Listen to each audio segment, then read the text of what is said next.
Hello mga ma'am Che, welcome to my mini vlog. Si Milo nagungulit. Pagluluto kami ng ginisang pechay na may halong sardinas. Nag-uumpisa na kayo. Nag-uumpisa ng maghiwa-hiwa ng sibuyas. At kamatis. Tanggalan muna ang gitna kasi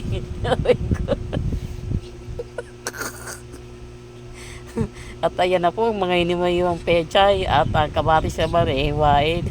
Tinanggal na yung gitna dahil nilalagyan ng fertilizer.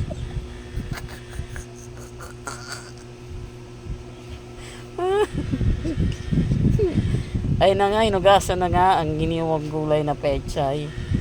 At pinahanda na yung... Ayan na. Idol, ito na po, pinagluto po tayo ni Ma'am Shi ng gulay. Inimpisa na po natin igisang bawang at sibuyas. At isusunod natin ang pampakinis ng mukha, ang kamatis. Sabi ng matatanda. Habang ginigisa natin at pinabuksan ko po sa kanyang sardinas para ating isama sa paggisa. Yan po, ilagyan po natin ng konting tubig. Salukuyan po natin kumulo. Nilagay na po natin ang gulay na pechay. Maya-maya po lalahukan natin ang pampasarap. Natawag na may magic na may sarap.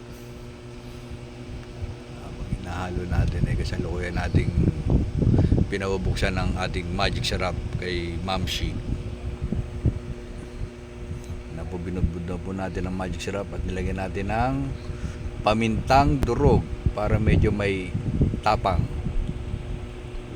Sa lukuyan na pong naluluto.